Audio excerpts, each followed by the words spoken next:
Y continuamos con nuestro espacio literario y qué mejor acompañada que, fijaros, aquí con dos grandes, ilustres humanistas, Pedro Villanueva, muy buenas noches, y Manuel Ángel Morales.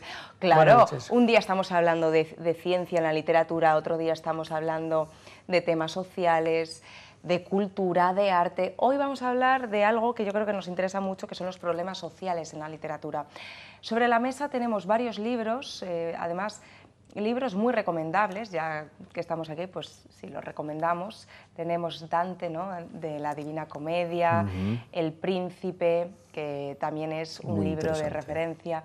Bueno, tenemos un sinfín de títulos y de historias dentro de estos libros que nos van a hacer un poquito reflexionar sobre el tema de esta noche. ¿Por qué hemos elegido este tema?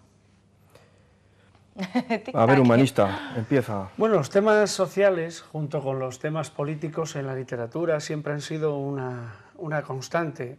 Hemos seleccionado algunos de estos títulos, pero en realidad hay muchos más. Esto es porque son muy conocidos. Por ejemplo, Dante, en la Divina Comedia, que él la divide en tres partes. La más conocida es el infierno, pero en realidad está la del paraíso y la del purgatorio, porque en realidad es una búsqueda de la luz, es decir, es un viaje iniciático que hace con Virgilio, baja a los infiernos, luego llega al purgatorio y finalmente llega al paraíso, ¿no? Pero quizás la parte más conocida sea el infierno, porque en ella Dante, digamos que se venga de muchos de sus contemporáneos y los coloca en diversos círculos, porque de aquella aún digamos la cosmogonía de Ptolomeo circular, digamos, era la vigente, y por lo tanto el esquema que sigue la Divina Comedia es de círculos, ¿no? Y en esos círculos ya digo que coloca, pues, a muchos de sus contemporáneos, obispos, políticos, amigos, enemigos de los, digamos, de los guelfos, porque él era gibelino. Y bueno, algunos de los otros libros que me he seleccionado, el de Camerón lo he traído porque hay algún cuento que habla sobre la impunidad, ¿no? Concretamente, luego, si eso lo comentamos, la historia de Mr. Chapoleto. Y luego, pues Pedro ha traído ahí que comente él un clásico que es, ¿no?, el Príncipe de Maquiavelo, que bueno, el título yo no sé por qué le pone siempre El Príncipe, cuando verdaderamente se referían al gobierno de un hombre solo, ¿no? Entonces quería enseñar una lámina, no sé si a lo mejor en cámara lo pueden coger, ¿no?, de cómo ya Maquiavelo en aquel momento, en 1500, pues empieza a poner en duda, ¿no?, que se pudieran cometer crímenes para llegar al poder. Entonces esta lámina representa un poco esos reinos pequeñitos que había en Italia y cómo se conseguía el poder, ¿no?, por medio de la violencia. Entonces El Príncipe es un primer ensayo, yo creo, de la problemática que tenía siempre el poder para poder abordar los problemas sociales, y es una obra muy interesante de lectura, de mesita, como bien decías tú antes. Libro de cabecera de Napoleón, por ejemplo. Había una frase muy célebre, ¿no?, de Maquiavelo, no sé si os acordáis. Pues sí, nos lo... Bueno, que decía que el fin justifica los medios. Ya, exactamente, decía que hasta la mentira estaba permitida en el gobierno siempre y cuando fuese en beneficio del reino y demás. Entonces, pues bueno. En realidad el Príncipe, si te fijas, surge como, digamos, contra las lecturas políticamente correctas que hasta ese momento existían. Porque hasta ese momento los libros que existían era de que el gobernante tenía que comportarse como un caballero cristiano cuando no se comportaban así. Entonces realmente lo que hace Maquiavelo es decir, no, es que realmente lo que pasa y lo que ha sucedido es todo lo contrario. No se dice, pero esta es la realidad, ¿no? Claro. Es una luego reacción. Va cambiando, ¿no? La literatura va avanzando, evolucionando. Luego tenemos el Leviatán, que es una obra magna, una obra grande, ¿no?, de Hobbes.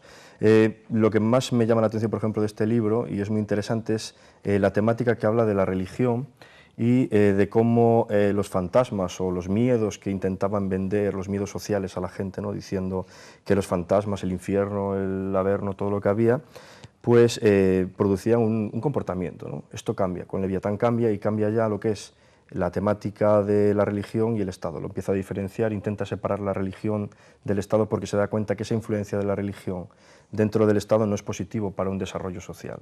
Claro. Entonces, pues empieza... Y que hoy en día en diferentes culturas todavía seguimos sintiendo esa presencia, ¿no? Exactamente. Además, aquí hay también otro enfrentamiento, ¿no? Digamos, está la teoría del buen salvaje de Rousseau, del que todos somos buenos, y luego está Hobbes, que dice todo lo contrario, dice su frase lupus est homo homini, el hombre es un lobo para el hombre, ¿no?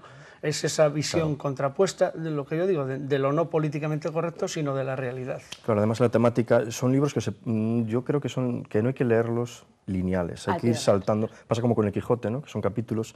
Aquí va titulándolo a pie, ¿no? Pone cómo hacer sinceramente las cosas de corazón, el uso de las universidades, la igualdad e impuestos, va tratando cada cosita que es lo necesario. Diferentes temáticas que yo exactamente, entonces puedes ir directamente y decir a ver qué opinaban en esta época y comparas un poco y no hay tantas diferencias. No hay tantas diferencias. Además, bueno, hay que considerar que, sin entrar en más detalles, ¿no? La política, el oficio político es el segundo más antiguo que hay. Es el más, claro, el segundo. Vamos a dejarlo, lo dejamos así. Lo dejamos, por eso no vamos a entrar en aforismos, pero... En el fondo se parece como el primero. Pero bueno, pero eso es... Sí, y pocas cosas han cambiado, ¿no? Seguimos teniendo también, bueno...